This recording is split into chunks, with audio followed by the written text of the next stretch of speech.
Welcome to sociology classes. मैं हूं आपका दोस्त शिबू। आज हम डिस्कस करने वाले हैं इवोल्यूशनरी पर्सपेक्टिव के बारे में। यहाँ पर आज हम ये पर्सपेक्टिव इन सोशियोलॉजी का एक सीरीज शुरू करने वाले हैं, जहाँ पर हर क्लास में हम एक अलग अलग तरीके का पर्सपेक्टिव को इन डिटेल डिस्कस करेंगे। आज के इस क्लास में हम इवोल्यूशनरी पर्सपेक्टिव को डिटेल में डिस्कस करने वाले हैं। हम जब पर्सपेक्टिव्स इन सोशियोलॉजी की बात करते हैं, पर्सपेक्टिव इन सोशियोलॉजी यानी कि जहाँ पर हम अलग अलग नज़रियों से सोशियोलॉजी सोशल फेनोमेना को समझने की कोशिश करते हैं। हर थिंकर का अपना अलग नज़रिया होता है, उसी नज़रिया को हम इस पर्सपेक्टिव इन सोशियोलॉजी में देखते हैं कि कोई भी सोशियोलॉजिस्ट किस तरीके से सोसाइटी को देखता है।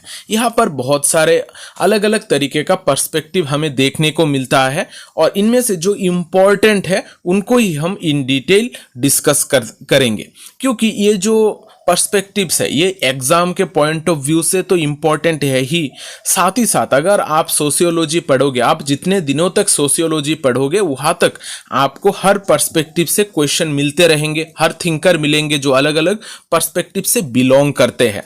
तो ये पर्सपेक्टिव इन सोशियोलॉजी बहुत इम्पॉर्टेंट है आप लोगों के लिए। हर पर्सपेक्टिव को अच्छी तरीके से उनके थिंकर के साथ, वहाँ पर थिंकर्स ने क्या कंट्रीब्यूशन दिया है, वो सारे चीज़ों के साथ आपको याद रखना ज़रूरी है।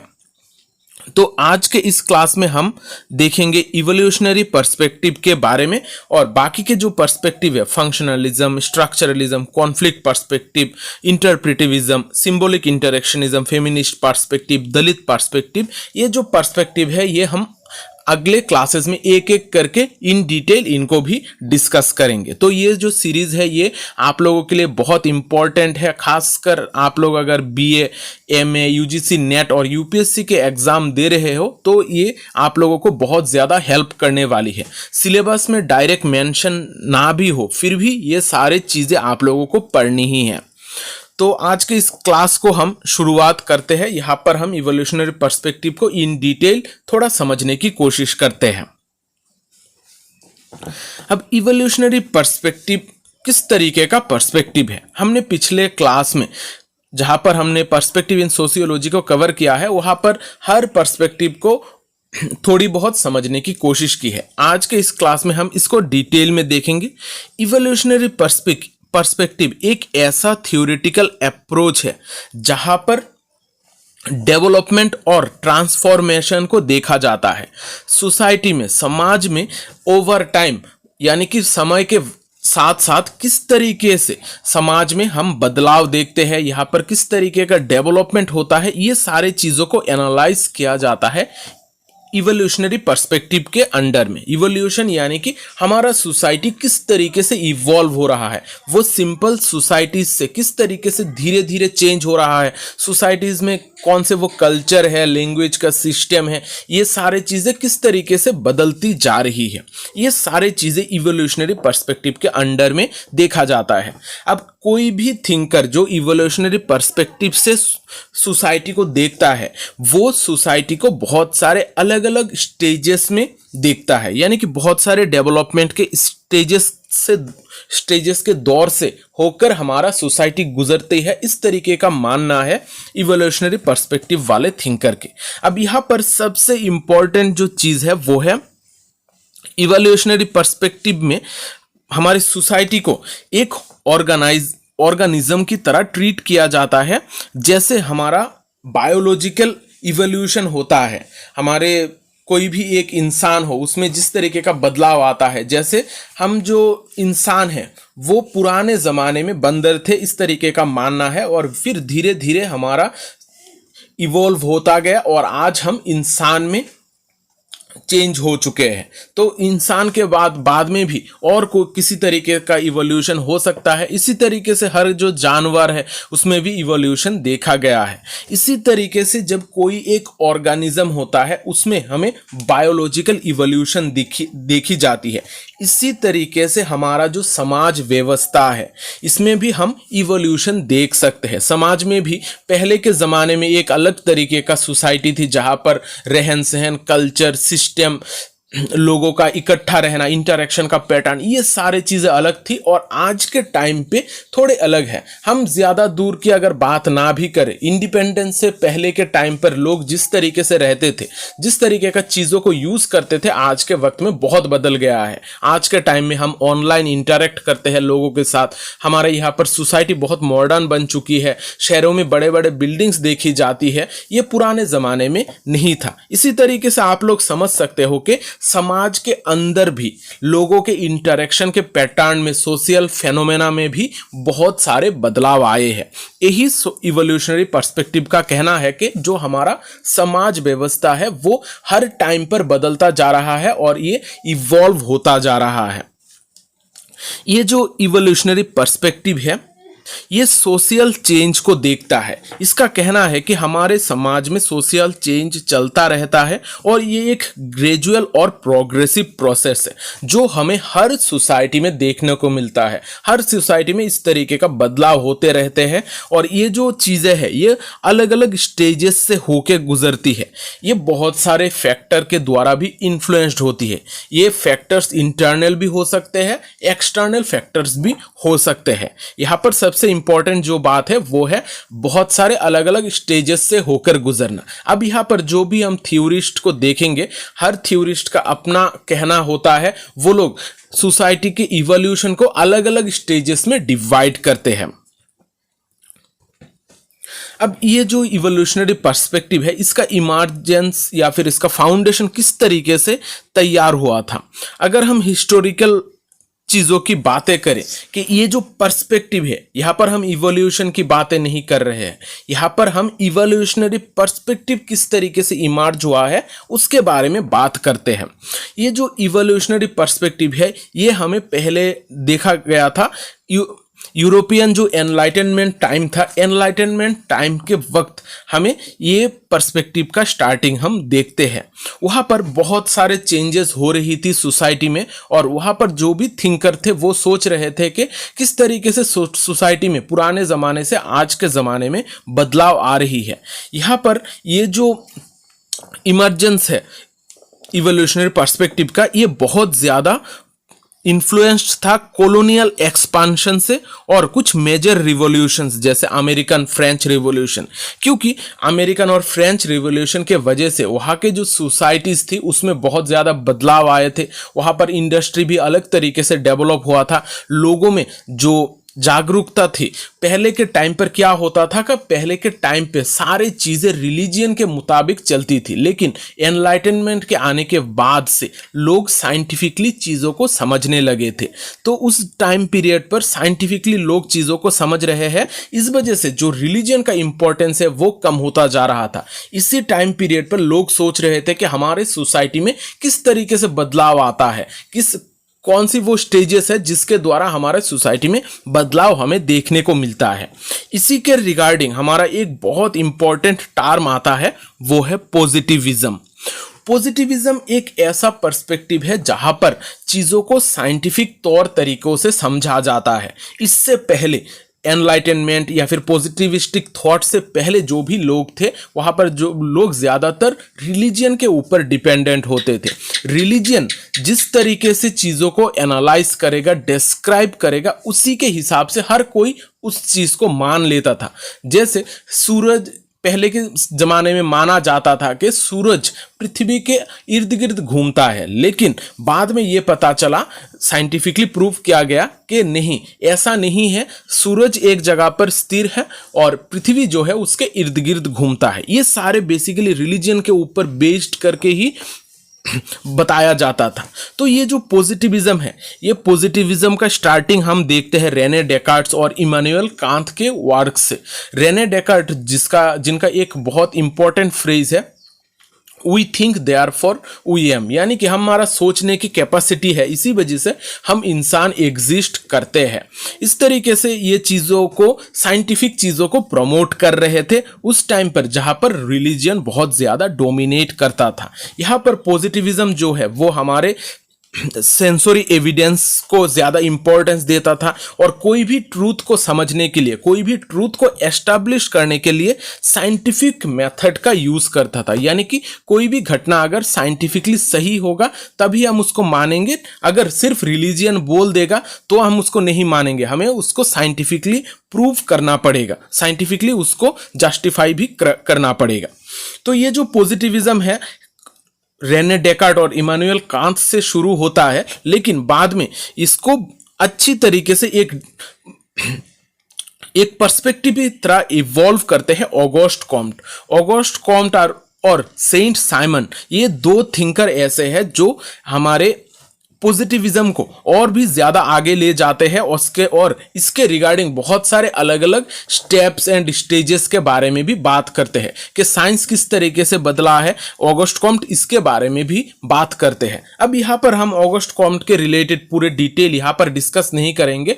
मैंने पहले ही ऑगस्ट कॉम्ट के रिलेटेड और भी बहुत सारे थिंकर्स हैं जिनके रिलेटेड मैंने पहले ही एक अलग क्लास करा के रखी है, वहाँ पर आपको पॉजिटिविज्म का अलग क्लास मिलेगा, ऑगस्ट कॉम्ट के रिलेटेड अलग क्लास मिलेगा, सेंट साइमन के रिलेटेड अलग क्लास मिलेगी। ये सारे चीज़ें आप मेरे चैनल पे देख सकते हो, आप लोग सर्च करके देख लीजिएगा, वहाँ पर आपको ये सारे चीज़ें मिल जाएगी। मैं डिस्क्रिप्शन में भी ये ऑगस्ट कॉम्ट और पॉजिटिविज्म का क्लास का लिंक ऑलरेडी प्रोवाइड कर दूंगा। तो यहाँ पर जो पॉजिटिविज्म है ये थियोलॉजिकल पर्सपेक्टिव को अपोज करता है। थियोलॉजिकल पर्सपेक्टिव एक ऐसा पर्सपेक्टिव है जहाँ पर सारी चीज़ें रिलीजियन के मुताबिक ही चलता है। रिलीजियन जो भी बातें कहता है वो सारे चीज़ों को आंख बंद करके मान लिया जाता था उस टाइम पीरियड पर, उसको कहा जाता है थियोलॉजिकल पर्सपेक्टिव। लेकिन जब पॉजिटिविज्म आया तो यहाँ पर ट्रूथ के ऊपर ज़्यादा इंपॉर्टेंस दी गई है। यहाँ पर कौन सा चीज़ सही है गलत है इसको क्वेश्चन किया जाने लगा। तो थियोलॉजिकल से जो पॉजिटिविज्म तक का बदलाव है ये बहुत इंपॉर्टेंट था हमारे सोसाइटी के लिए, और इसी को रेफरेंस पॉइंट मानकर बहुत सारे थिंकर्स हमारी सोसाइटी को अलग अलग स्टेजेस में डिवाइड भी करते हैं। अब देखते हैं August Comte's evolutionary theory. August Comte ने एक इवोल्यूशनरी थ्योरी दिया था जहां पर उन्होंने हमारी सोसाइटी को 3 स्टेजेस में या फिर 3 स्टेप्स में डिवाइड किया था कि हमारा सोसाइटी किस तरीके से इवॉल्व हुआ है, इसमें किस तरीके का बदलाव हमें देखने को मिलता है। ऑगस्ट कॉम्ट का 3 स्टेजेस है, theological stage, metaphysical stage, positivistic stage.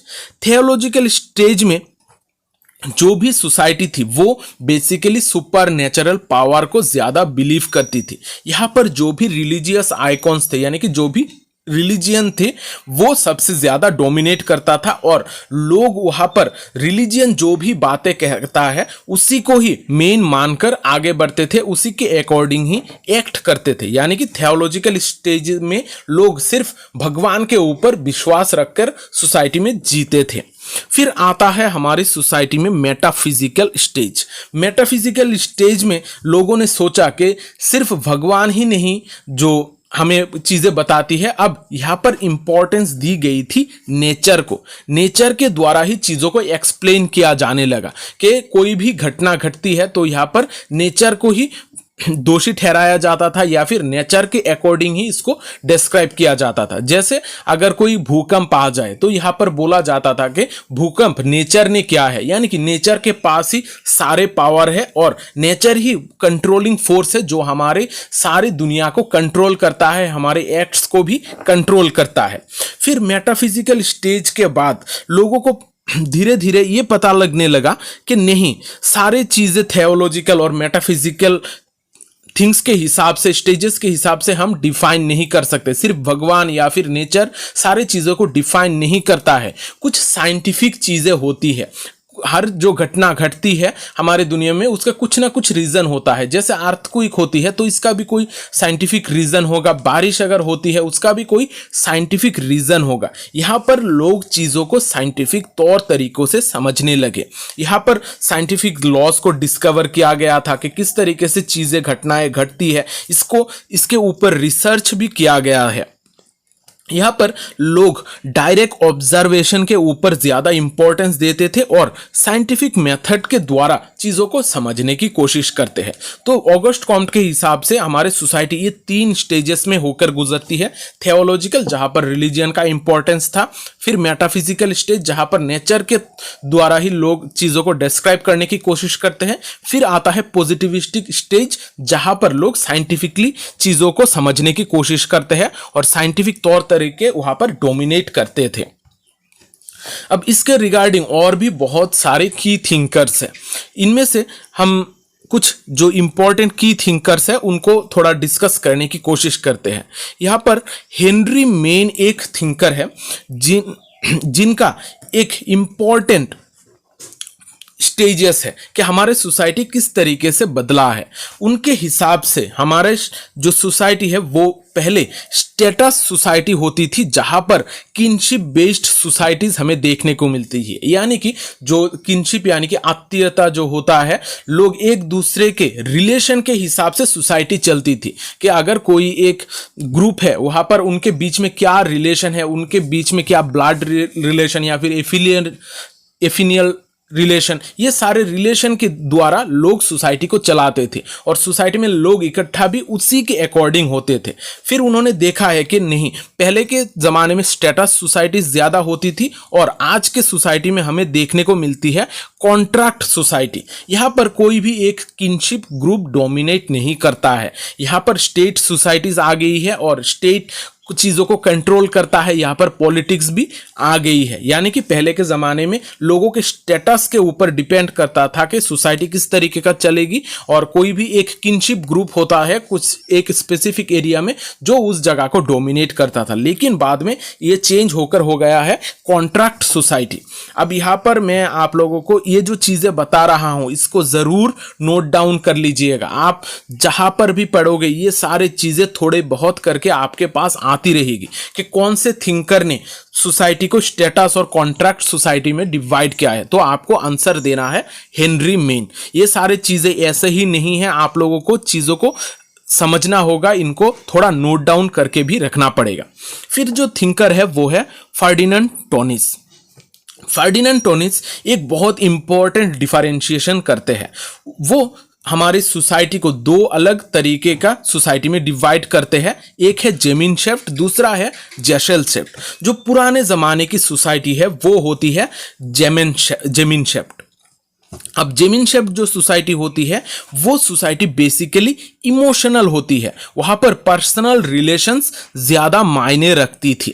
लेकिन बाद में सोसाइटी बदलकर आज के टाइम पर हम देखते हैं जेसेलशेफ्ट सोसाइटी, जहाँ पर इस सोसाइटी में इम्पर्सनल रिलेशंस और फॉर्मल रिलेशंस बहुत ज़्यादा देखने को मिलता है। आप अगर अपने आसपास देखोगे कि लोग एक दूसरे के साथ फॉर्मली रिलेशन में रहते हैं, यहाँ पर बिजनेस के अकॉर्डिंग हो या फिर आप जॉब के रिलेटेड हो, लोगों का रिलेशन इस तरीके का फॉर्मल रिलेशंस है। यहाँ पर उतने ज़्यादा पर्सनल रिलेशनशिप हमें देखने को नहीं मिलता है। लेकिन पुराने ज़माने की जो सोसाइटी है वहाँ पर लोग इमोशनली एक दूसरे के साथ अटैच होते थे और यहाँ पर पर्सनल रिलेशनशिप ज़्यादा होती थी उस टाइम पर। हम आज के टाइम पर भी गाँव की अगर सोसाइटी की बात करें वहाँ पर इमोशनल और पर्सनल रिलेशनशिप हमें थोड़ा बहुत देखने को मिलता है। लेकिन शहर की अगर बात करें यहाँ पर इम्पर्सनल रिलेशनशिप होता है और फॉर्मल तरीके का रिलेशनशिप हमें देखने को मिलता है। अब देखते हैं इमाइल डुर्खेम के बारे में। इमाइल डुर्खेम बहुत एक इम्पॉर्टेंट थिंकर है। इन्होंने बहुत सारे कॉन्सेप्ट की बात की है। उनका सोशल फैक्ट कह के एक कॉन्सेप्ट है जो बहुत इंपॉर्टेंट है। इनके रिगार्डिंग भी डिटेल क्लास मैंने करा के रखी है। आप लोग प्लेलिस्ट सेक्शन थोड़ा चेक कर लीजिएगा, वहाँ पर आपको सारे थिंकर के जो भी इंपॉर्टेंट थिंकर हमारे एग्जाम के लिए होते हैं सारे थिंकर के आपको डिटेल वीडियोस मिल जाएंगे। तो यहाँ पर इमाइल डुर्खेम भी हमारे इवोल्यूशनरी पर्सपेक्टिव में इनको हम इंक्लूड कर सकते हैं। यहाँ पर इवोल्यूशनरी पर्सपेक्टिव में उनका कहना है कि हमारा सोसाइटी पहले के टाइम पर मैकेनिकल सॉलिडरिटी थी। यानी कि पुराने सोसाइटी में हमें मैकेनिकल सॉलिडरिटी मिलती थी, जहाँ पर सिंपल सोसाइटीज में इस तरीके का मैकेनिकल सॉलिडरिटी हमें देखने को मिलता है, जहाँ पर लोगों का जो बॉन्डिंग है वो मैकेनिकल होता था, यानी कि वो एक दूसरे के साथ रिलेटेड होते थे, उनको काम करने के लिए एक दूसरे का हेल्प चाहिए होता था। इस तरीके का सॉलिडरिटी को कहा जाता है मैकेनिकल सॉलिडरिटी। लेकिन आज के टाइम पर हम देखते हैं ऑर्गेनिक सॉलिडरिटी, जहां पर लोग एक दूसरे के ऊपर इंटरडिपेंडेंट होते हैं। यहां पर सोसाइटी जो है वो और भी कॉम्प्लेक्स होती जाती है। मैकेनिकल सॉलिडरिटी के टाइम पर अगर हम बात करें तो यहाँ पर एक इंसान का बहुत सारे अलग अलग तरीके का स्किल्स हमें देखने को मिलता था। एक ही इंसान आपका घर भी बना सकता है, वो यहाँ पर कोई भी काम हो अपना घर का, वो खुद ब खुद सारी चीज़ें कर सकता है। अगर घर बनाना हो, खाना बनाना हो, या फिर कोई भी कुएं को खोदना हो, ये सारी चीज़ें वो लोग माहिर होते थे। किस तरीके से अर्निंग करना है, खेती करना है, ये सारी चीज़ें उनको पता होती थी। लेकिन आज के टाइम पर जो लोग हैं, इस टाइम पर मॉडर्न सोसाइटी में अगर हम देखें तो एक इंसान एक या फिर दो स्पेशल स्किल को ही एक्वायर कर सकता है। जैसे मैं यहाँ पर आप लोगों को टीचिंग करा रहा हूँ, तो मेरा स्किल है मैं टीचिंग करा सकता हूँ। अगर मुझे कोई बोले कि आप खेत में जाकर अपने खुद के लिए खाना उगाओ, तो मैं नहीं कर सकता। इसी तरीके से हर इंसान का अपना स्किल होता है। जो डॉक्टर होता है उसका अलग स्किल, जो वकील होता है उसका अलग स्किल, जो ऑफिसर रैंक का होता है उसका अलग स्किल होता है। यहाँ पर हर किसी का अपना अलग स्किल होता है और लोग जो जुड़े होते हैं वो इंटरडिपेंडेंस के जरिए। जैसे जो खेती कर रहा है उसके ऊपर भी मैं डिपेंडेंट हूँ, क्योंकि खाने के लिए मुझे उसके पास जाना होगा। अगर उसको शिक्षा लेनी है तो शायद मेरे जैसे किसी एक इंसान के पास उसको आना होगा। इस तरीके से यहाँ पर इंटरडिपेंडेंस होती है। और जो मैकेनिकल सॉलिडरिटी यानी कि पुराने ज़माने की सोसाइटी है, जहाँ पर एक इंसान स्वयं संपूर्ण था, वो खुद से ही अपने जीवन को चला सकता था, वहाँ पर लोगों का डिपेंडेंट होता था इमोशनल तरीके से। वहाँ पर बॉन्डिंग जो थी वो इमोशनल तरीके से होती थी और एक दूसरे के साथ बॉन्डिंग का अलग तरीका होता था। फिर हम अगली थिंकर की तरफ बढ़ते हैं, वो है हर्बर्ट स्पेंसर।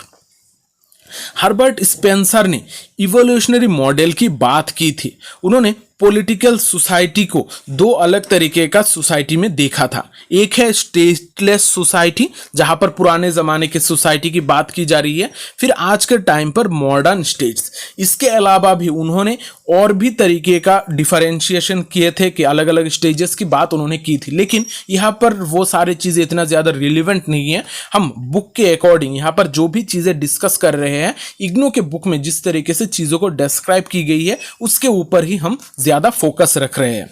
तो हर्बर्ट स्पेंसर ने स्टेटलेस सोसाइटी और मॉडर्न स्टेट्स इस तरीके से दो ग्रुप्स में डिवाइड किया था और इवोल्यूशन की बात की थी। अब हर्बर्ट स्पेंसर हमारे इस जगह पर बहुत इंपॉर्टेंट एक थिंकर है इवोल्यूशनरी पर्सपेक्टिव में, क्योंकि उन्होंने सर्वाइवल ऑफ द फिटेस्ट की बात की थी कि हमारे सोसाइटी में जो भी इंसान फिट होगा वो ही सर्वाइव करेगा। अगर कोई भी इंसान फिट नहीं होता है तो उसको खत्म हो जाना ही सही है। यहाँ पर जो हर्बर्ट स्पेंसर है वो वीक लोगों को सपोर्ट नहीं करते हैं। उनका कहना है जो भी लोग स्ट्रांग है उनको ही सिर्फ जीना है, जो वीक है उनको खत्म हो जाना ही देना है। यानी कि यहाँ पर जो स्टेट वेलफेयर की बात आती है कि कोई भी एक कंट्री के जो सरकार होती है वो लोगों को वेलफेयर प्रोवाइड करेगी, उनको सुविधाएं देगी ताकि वो लोग आगे बढ़े। इस तरीके का चीज़ों को वो नहीं मानते हैं। उनका कहना है कि अगर वीक है वो उनको खुद से ही आगे आना चाहिए, उनको कोई सपोर्ट प्रोवाइड नहीं करना चाहिए।